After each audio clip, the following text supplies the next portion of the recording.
Marauders. Today, we're going to be delving into the world of the biggest, baddest Marauders in the UFC. These are fighters that have no ability to take a step back. He's a Marauder. Oh! And we're not just talking about fighters that are violent. This is not the most violent fighters that have the best wars. A Marauder is a specific style where it looks like these are people that are fighting in the days of the pirate era. Just imagine a crazy pirate storming a beach, and whatever technique he would have, whatever technique the Vikings would have back in the day when it came to mano-a-mano, that's kind of what a Marauder fight style is like. And the perfect example of this is Benoit Saint Denis. Benoit Saint Denis still fights like he's from the 90s, which means he fights like, anyone in human history before people really figured out how to box. He's a Marauder. He throws, punches like Trevor Peek. He's throwing naked body kicks over and over and over again, just backing you up, just shooting takedowns with no setup, right?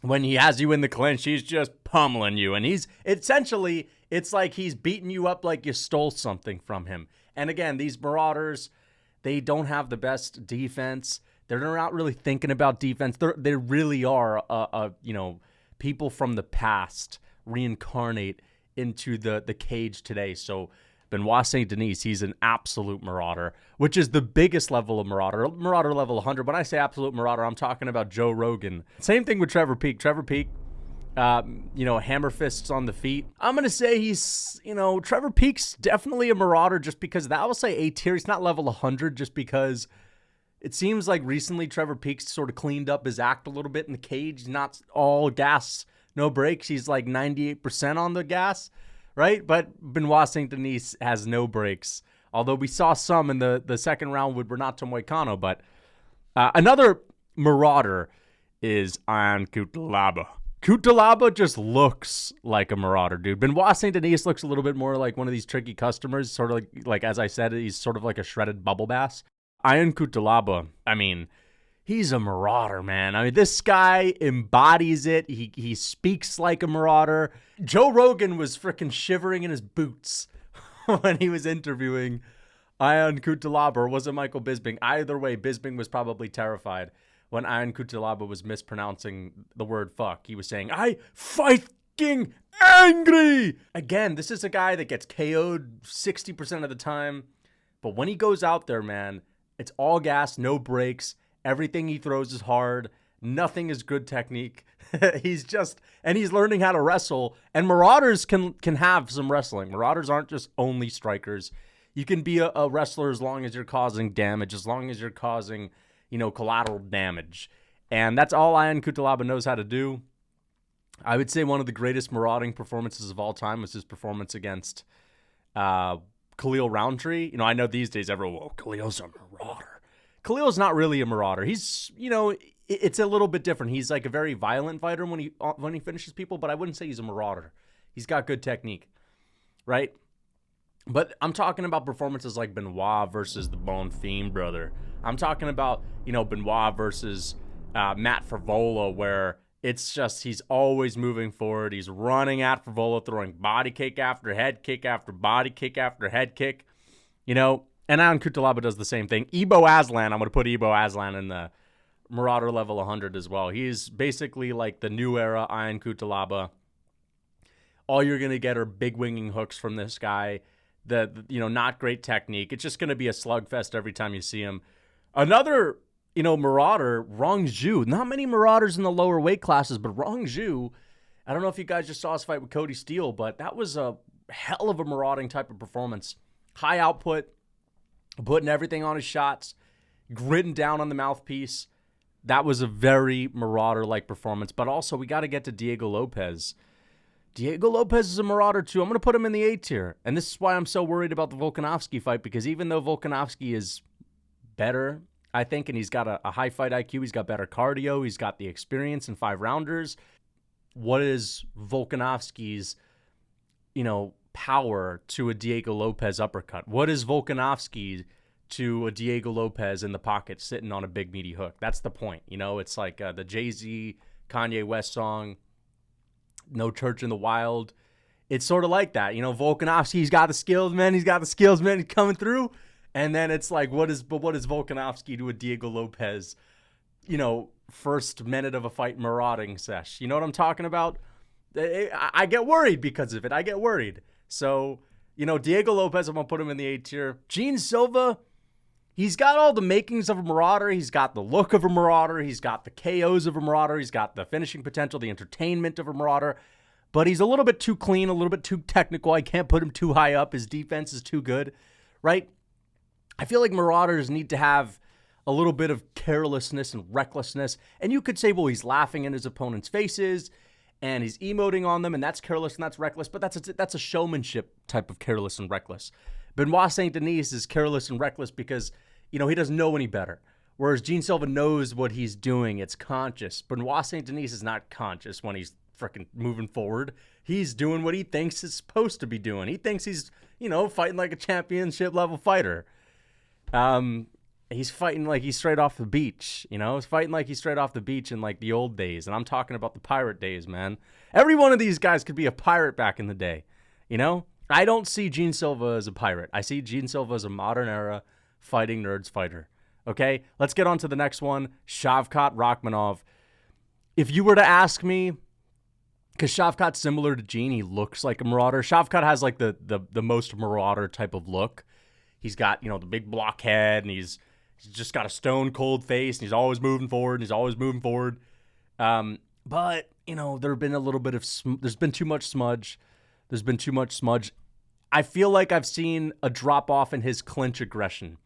And for that reason, I'm putting him in the B tier. Before he was a level 100, but because most of Shavkat's fights take place in the clinch, and that's where I've seen the drop off in aggression, I have to bump him down 2 places. He's still a Marauder, but I just think that, you know, we've not been seeing the Shavkat Jeff Neal type of Shavkat, you know, recently, where Shavkat was just in the clinch, knees, elbows, constant working, you know, getting hit, no head movement. But these days it seems like Shavkat's, you know, playing things a little safe, and that's not what Marauders do. Jiri Prochazka, I'm bumping him down to the A tier. I'm bumping Jiri down to the A tier. He's still a Marauder, man. He's still a Marauder. But, again, we've seen him sort of clean up his act. We've seen him add some head movement, right? We've seen him just make more of a conscious effort. And I feel like back in the day, Jiri just left it up to the stars. You know, if the stars are going to align, he'll get the win. And they would usually align. Because, you know, he hits hard, hits like a truck, and people just aren't used to it. He was back in the day the most overwhelming Marauder because he was taking out the who's who, right? You had Ion Cutelaba, who's back there at the number 39 spot in the rankings, and he's losing 70% of his fights. But then you had Jiri, who's at like the number 3 spot, former champion. Nobody could deal with this guy until he, you know, fought Alex Pereira a few times, but it seems like he's becoming a little bit less of a Marauder. Still very violent. He's not gone Justin Gaethje on us and you know, focused on the beakers and test tubes too much. But, you know, we're still seeing Jiri. It still is the case that Jiri averages a knockdown every 2 rounds these days, where we can't say the same for Justin Gaethje. Speaking of Justin Gaethje, because he's fighting this week, Justin Gaethje used to be a level 100 Marauder when he came into the UFC, and he fought Michael Johnson, and then he fought Eddie Alvarez, and he fought Dustin Poirier. That was when Justin Gaethje was the biggest Marauder on the block. Justin Gaethje moving forward, no care in the world, getting slept out cold on the feet 10 times in every single fight. It seemed like Justin Gaethje was like a cannoneer in the sense that he would get, you know, knocked out, but he'd stay standing.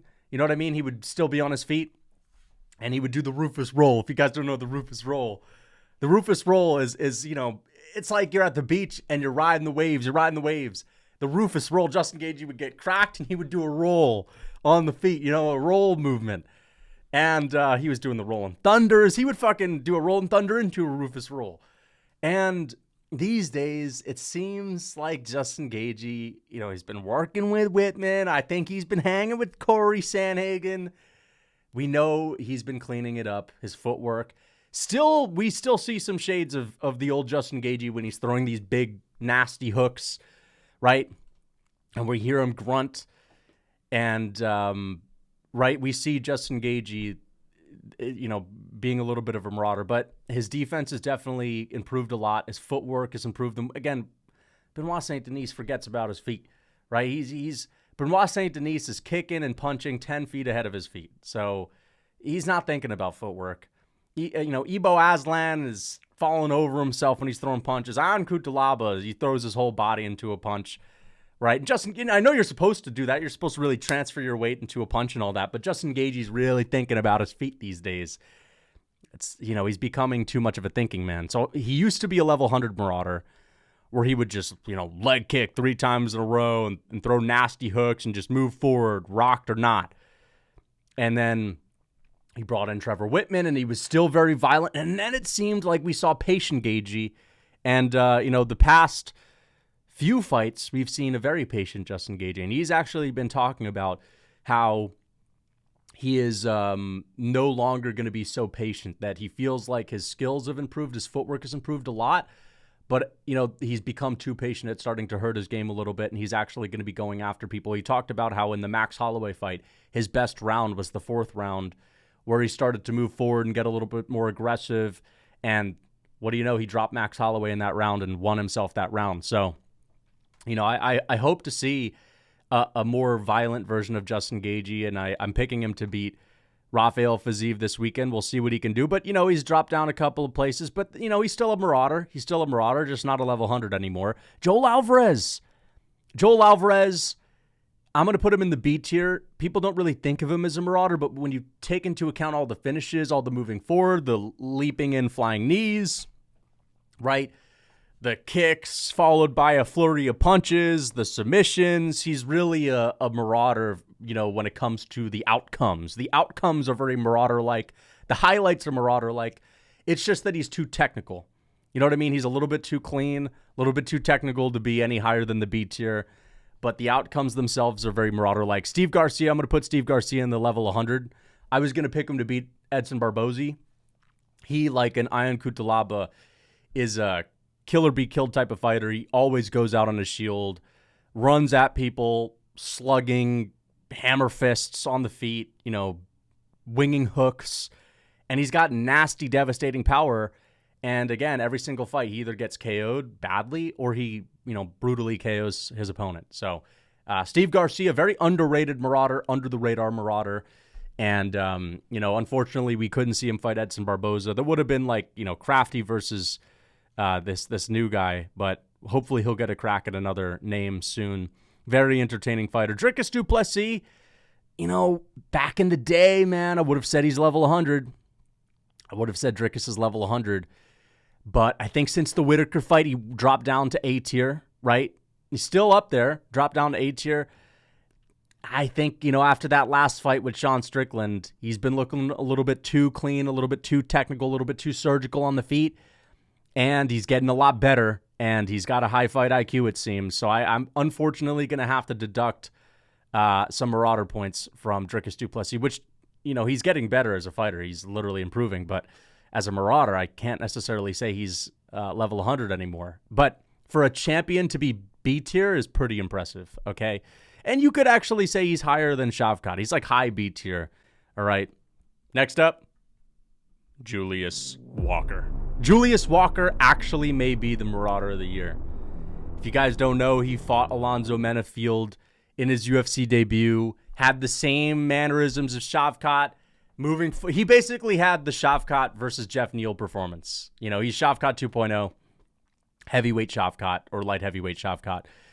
Just, big clinch strikes, no care in the world for getting hit, granite chin, absolute granite chin, walks forward like a zombie. He's one of these zombie marauders. Shavkat's a little bit like a zombie marauder, where he's just always coming forward. He's always in your face. Whereas you got a guy like Benoit Saint Denis who's like 100% output, always throwing. Julius Walker's one of these, walking marauders. He just sort of menacingly walks you down. And again, he's built of something different, has the Shavkat body type, the Shavkat head, the Shavkat chin, the Shavkat clinch striking. minus the Shavkat skill and grappling. Okay, so Julius Walker is basically, he's like Shavkat before Shavkat dropped down to the B tier, minus a lot of the skill as well, because he's a light heavyweight without the grappling too. But Julius Walker needs to be mentioned. One of the most underrated Marauders in the UFC right now. People forget, man, Julius Walker had a Shavkat performance, man. Next up, we have Sergey Pavlovich. Sergey Pavlovich, man, dude. Sergey's dropped 2 places since his last fight, dude. Sergey, even in his Volkov fight, was a Marauder, but he just, happened to get his ass kicked, couldn't close the distance. That's not what dropped him. But what sank Sergey Pavlovich as a Marauder, back in the day, Sergey Pavlovich would go out there and people were like, man, because of his KO over Shamil Abdurakhimov, who was, sort of like a flabbier, less dense Shamil Gaziev. If you guys don't, people forget that guy. Shamil Abdurakhimov was a heavyweight menace back in the day, dude. Yeah, so Pavlovich caught him with like a clean, uppercut, like a straight uppercut, with his really long reach. And then people started talking about Pavlovich's boxing. They saw these videos of him shadow boxing on the beach, and he had some speed. He had some hands for a heavyweight. And then he went out there and fought Derek Lewis. And then he went out there and he fought Tai Tuivasa. And he was literally like launching these guys across the octagon with his power.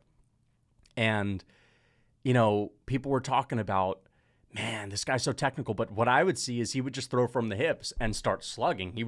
Everyone talked about his, really clean, technical 1-2s. But what he would actually do is he would have 10 seconds of a feel-out process, and then he would just start slugging from the hips. Hands by the hips, slugging and slugging and slugging. And he was a level 100 until he fought Jairzinho. And he was too reserved, too technical, bouncing off of 2 losses, got KO'd by Aspinall, and then schooled by Volkov, taking it a little bit too, carefully, walking on eggshells in that one. So, yeah, not the same Marauder that he used to be. But we also have a very high-level Marauder, Alexandre Pantoja. I'm not going to put him S tier. I'm not going to put him Marauder level 100 just because there have been some smudge moments. But on the feet, he's sort of like a Benoit Saint Denis, right, that throws body kick after body kick after body kick, and he's got a big, gnarly, straight left hand, right hand too.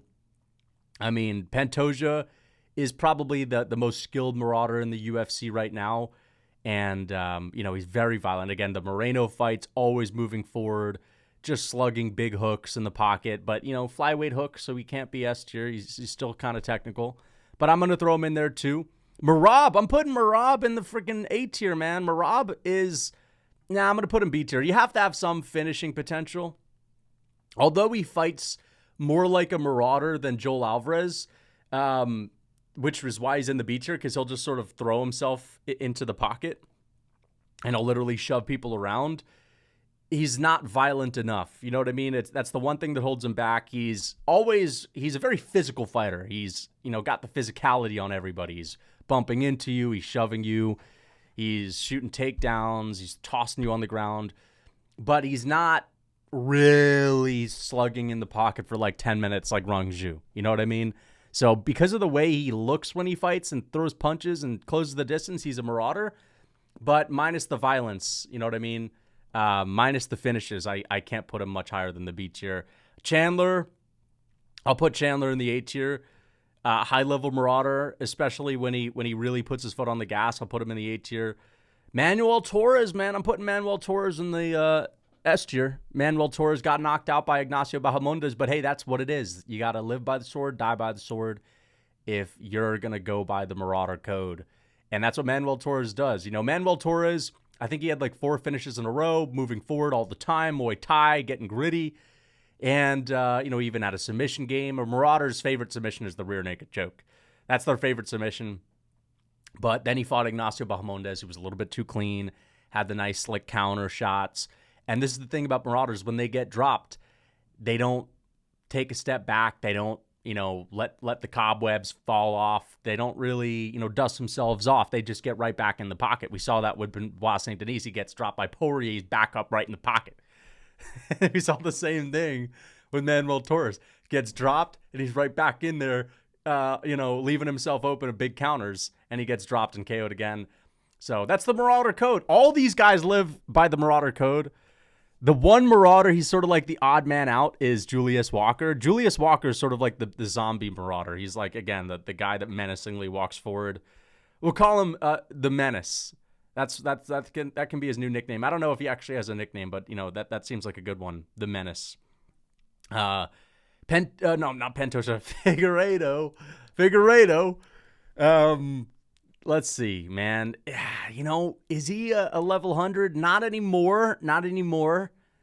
I feel like he used to be. If you were to ask me this question in 2020, when he was fighting, when he destroyed Benavidez twice in the rematch, that was one of the greatest Marauder performances ever. One of the most violent performances. He's just he's a Marauder, dude. No, but straight up though, like the Benavidez fights were terrifying. You could just hear Joe Rogan talking about it, telling spooky ghost stories by the fire about that one. If you're sending up a shiver up Rogan's spine, then that might be the greatest marauding performance of all time, actually. But since the wars with Brendan Moreno, he's become a little bit more patient. Remember the rematch with Moreno? Oh, not the rematch, the trilogy, where he was bouncing off of the bad performance that he had where he got choked out, had a horrible weight cut. I think he had food poisoning or something. And then he had a very technical, patient leg kick performance against Moreno in the trilogy. So he dropped down a little bit. But he's still, I'm still going to put him in the A tier. But he's been grappling a little bit much. I'm going to say B tier, but it's an age thing. Father Time is undefeated against Marauders. Eventually, every single one of these Marauders will move into the A tier and into the B tier. That's Justin Gaethje, right? Justin Gaethje eventually decided to clean up his act. You never know with these guys, but eventually Father Time is going to get most of the Marauders, and they're going to clean up their style a little bit. Ilia Topuria is low-key a Marauder, man. Ilia Topuria, takes a lot of damage. He's sort of like the Chito Vera in the sense. Remember when people were like, man, Chito's defense might be the best in the sport. I freaking hated that, man. I hated that shit. People were like, and Chito's defense is going to be a problem. Chito gets hit with 5,000 strikes, and everyone was saying, no, but he keeps his forehead down. It's like, yeah, he's still getting hit. Those are still points on the board. It's still rattling around his brain. Yeah, he's not getting, rocked every single time, but Ilia is one of these guys, plus the head movement. He's got the Chito Vera chin tucked, forehead down, very good chin as well, granite chin with the head movement, but he's always moving forward. And when he lets his hands go, again, he'll never be S tier because he's too technical. He's too clean with his technique. But he takes so much damage, and every fight that Ilia has is kind of a war. I'll put him in the B tier. I feel like I'm giving him a little bit too much credit for how wild he is. I don't think he's that wild, but because he always moves forward, always looks for a finish, he always has a war, I'll say B tier. So, yeah, guys, this is the Marauders tier list. Nobody in the C tier, nobody in the D tier. Again, it's subject to change, but these are the guys: Benoit Saint Denis, Julius Walker, right? Ion Cutelaba. Ion Cutelaba might be the greatest Marauder of all time. But yeah, every single one of these guys, they live by the Marauder code. These are basically pirates that would wash up on your shore. Think about Joe Rogan telling stories about Brock Lesnar, right? Remember how Rogan used to freaking fantasize about Brock Lesnar storming his beach? This is basically the Marauder crew that Brock Lesnar would be, that he would have at his shield. These were the guys that were running behind Brock Lesnar. And these guys, these are the guys, these were like the wild men of the town that they were storming the beach of. These guys would come through with Brock Lesnar leading the pack. And then Rogan would be talking about, but every town had one of these crazy wild men that they would have to go through, and Jiri would be like the, freakishly tall, large, wild man from the local town that was getting stormed. And he'd be the guy that would, put up a bit of a fight. These guys, these would be the clean fighters, but listen, they're all kind of Marauders. So these guys he'd be like the most technical, Roman soldier back in the day, right? And yeah, Joe Rogan, man. Joe Rogan, you gotta understand. You gotta start talking about Julius Walker. You gotta start talking a little bit more about about Manuel Torres. So yeah, hope you guys enjoyed the video. Until next.